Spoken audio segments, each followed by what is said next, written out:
Hello children, let me just quickly clear this area.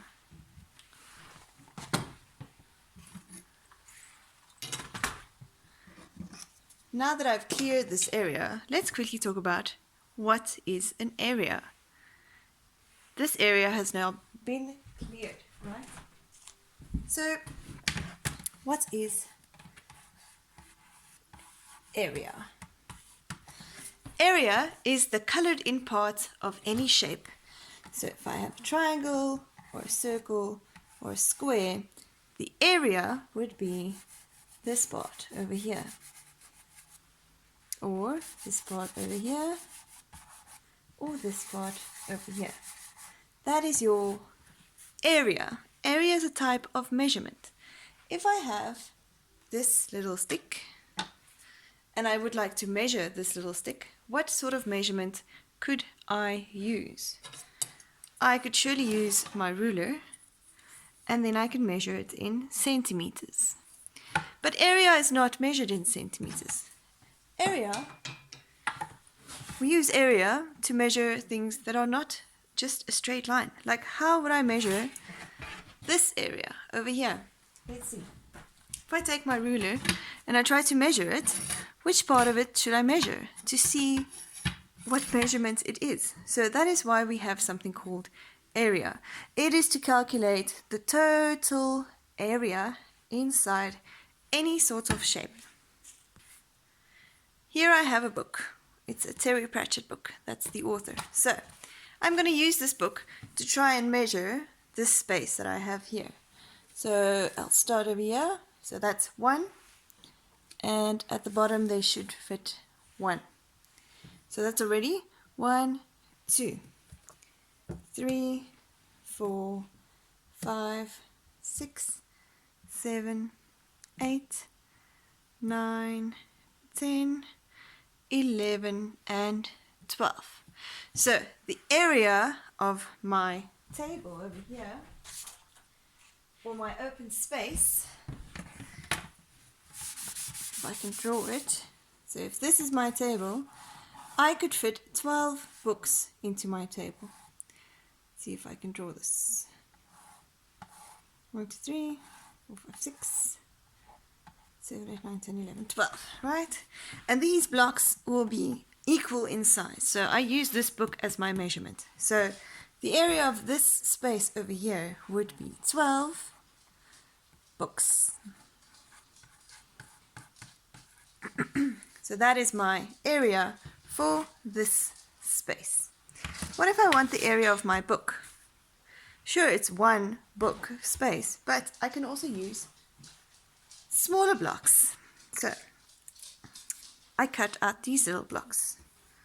So there's 1, 2, and so on until your whole book is filled with little blocks. But it doesn't really cover all the way to the edge. But let's see how many blocks we have. So this book, if we had to calculate the area, we would count 1, 2, 3, 4, 5, 6, 7, 8, 9, 10, 11, 12, 13, 14, 15, 16, 17, 18.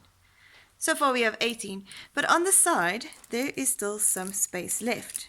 So 18 is not the real true measurement of this book's area. So what I'm going to do is I'm going to fold this block in half. So I'm going to put this half over here, and it seems to fit quite nicely. And do the same all the way to the top. Right, now I have covered the entire book. So these two together will make 1 square, right? So we counted 18, and we can check that, because if we multiply 1, 2, 3 by 1, 2, 3, 4, 5, 6, it should be the same. And 3 times 6 is 18. Right, so on the side we have half blocks now. So this will be 1, 2, 3. And 18 plus 3, let me erase this answer.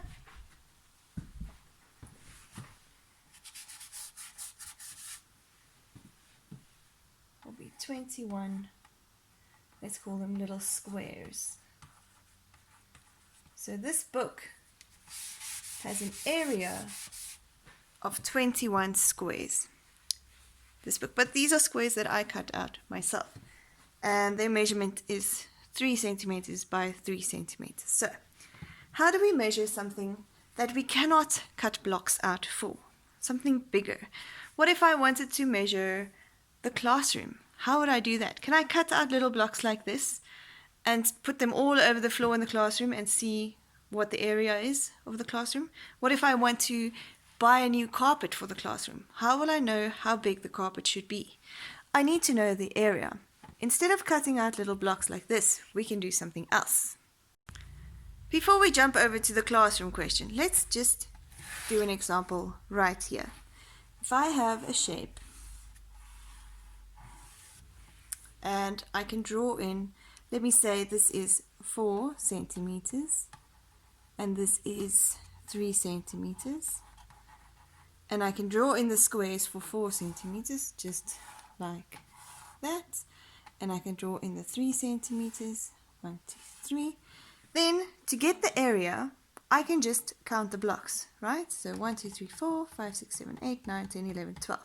So the area for this square would be, or this rectangle, would be 12 centimeter squares, right? Because I found 12 squares, and my measurement is in centimeters. And there's an easier way to do this, and it's called a formula. So area is equal to the length of your shape, of your rectangle. So let me write it out. And you have to times it by the width of your shape. Squeeze that in there.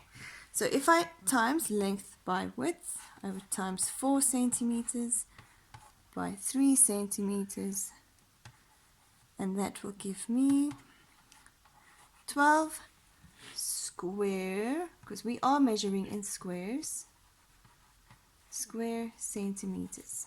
And let's check if that's right. Just one more time. 1, 2, 3, 4, 5, 6, 7, 8, 9, 10, 11, 12. There are indeed 12 squares, and if we times it, we get to the same answer. Right. So let's try this with something bigger, like the classroom. I cut out the classroom, or I drew the classroom and I cut out the squares for us to check. So let's see.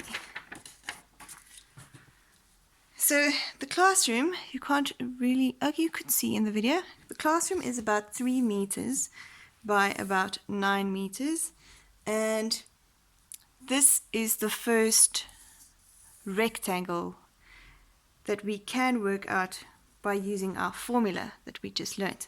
So the piano in class is about here somewhere, just so you have an idea of where the classroom is. There's the piano, here is the one board. On the one side of the classroom, here's that other door that we never open. And here is my desk. Right, so this is that half of the classroom. We used to do our circle over here, but now we are sitting over here. So let's work out this area first, so we know how much carpet to buy. So I have the measurement 9 times 3. So let's write it over here with the formula that we have. So the formula is length, so the length would be the 9. And really it doesn't matter which one your length is, because 9 times 3 is the same as 3 times 9, right? So 9 meters, we have to keep our measurement the same, times width is 3 meters. And 9 times 3 is, and we have to say square meters. Okay, square meters we can also write in a different way. I will show you how to write that next. So this part over here, the first rectangle that we have, is 27. I'm not sure if you can see this chalk on the paper. 27 square meters. But now we still have this little rectangle over here that we need to work out. Okay? So I will leave this over here and we'll do another one. So area, again, we always write the formula so that we know what we're looking for, is length times width. And the length of this shape, it's over here, this is 3 and this is 2 meters. So let's say 3 meters for my length. and my width is 2 meters. Then I say 3 times 2 and I get my answer that I write as square meters. Square meters. And that is over here. 6 square meters. Right, so the total area of our whole classroom would be 27 square meters plus 6 square meters. So we can, I do have another board, let me get it. So we can write here, total area of our classroom is equal to area 1, which we got, plus area 2, and area 1 we found 27, plus area 2 is 6. 32, and remember you must write square meter. Right, so I did say that I would tell you how to write the square meter a little bit easier because this is very long to write out every time. So when we square a number, when we square any number, we have to write a number at the top. So if I say square the number 3, then you can just write 3 to the power of 2. Then 3 has been squared. 10 squared is 10 to the power of 2. 10 squared. So if you want to write your answer of 32 square meters, you can just write 32 meters squared. And that is your area for the classroom. All worked out, all done. The end.